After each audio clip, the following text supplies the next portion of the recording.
J'ai préféré une approche plus directe. Examiner, par exemple, les photos de mariage de l'attaché de presse du président et zoomer au moment où il embrassait la mariée sur la somptueuse montre qui apparaissait sous son poignet de chemise. Nous obtenions ensuite, d'un fournisseur suisse, une attestation du prix de la montre, 620 000 $, et l'indiquions aux citoyens de notre pays, où une personne sur 5 vit sous le seuil de pauvreté, soit 160 $ par mois. Une somme que l'on désignerait plus justement comme le seuil de misère. Une fois que la corruption éhontée des autorités a suffisamment exaspéré les spectateurs, vous leur présentez un site internet où ils trouveront la liste de ceux pour qui ils devraient voter dans leur région s'ils ne veulent pas continuer à financer la vie de pacha de leurs bureaucrates.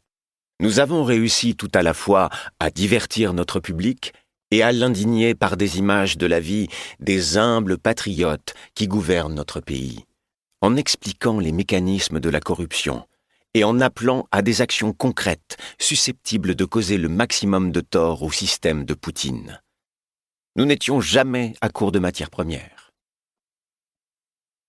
En regardant par le hublot de l'avion, je songeais que nous avions à présent suffisamment d'images pour télécharger sur YouTube 2 ou 3 vidéos sur la corruption dans les villes sibériennes. Elles seraient vues par plusieurs millions de personnes, dont plusieurs centaines de milliers d'habitants de Novosibirsk et de Tomsk.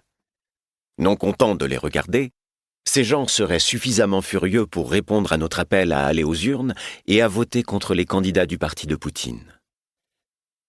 Je souriais ironiquement en repensant à toutes les manœuvres des autorités, qui savaient ce que nous manigancions pour faire échouer notre plan.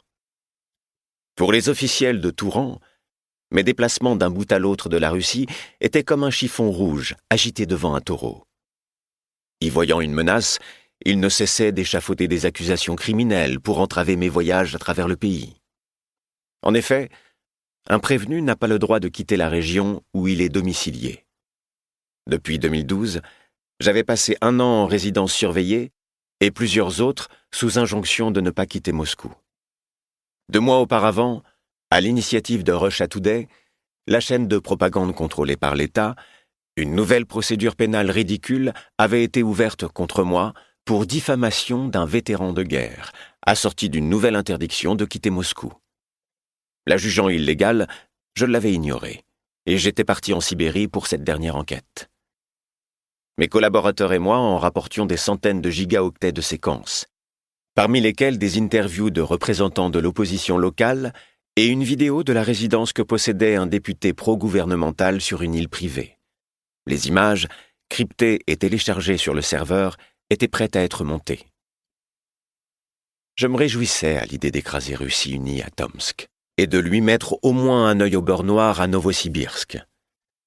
Je constatais avec satisfaction que malgré les intimidations croissantes au cours des 2 dernières années, notre bureau avait subi plus de 300 descentes de police, des hommes masqués de noir qui attaquaient les portes à la scie, les détachants du chambranle, fouillaient partout, saisissaient téléphones et ordinateurs. Notre force n'avait fait que grandir. Évidemment, plus la situation était plaisante pour moi, plus elle était déplaisante pour le Kremlin et pour Poutine personnellement. Sans doute était-ce la raison pour laquelle il avait fini par donner l'ordre de passer aux mesures actives. C'est l'expression qu'utilisent traditionnellement les agents du KGB et du FSB dans leur mémoire.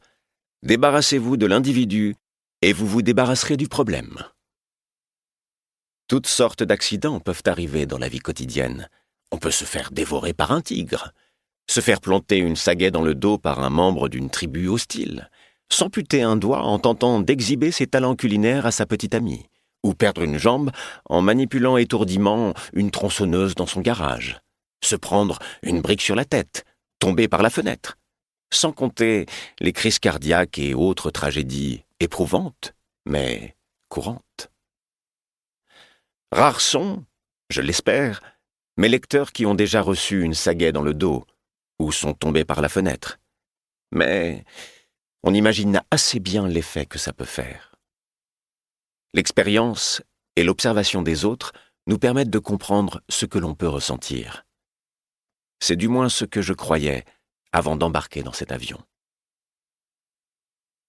Pour ne pas déroger aux conventions du récit policier, Je vais m'efforcer de rapporter tout. Pour continuer à écouter ce livre audio gratuitement, cliquez sur le lien dans la description et vous pourrez l'écouter en entier sans frais grâce à l'essai de 30 jours d'Audible.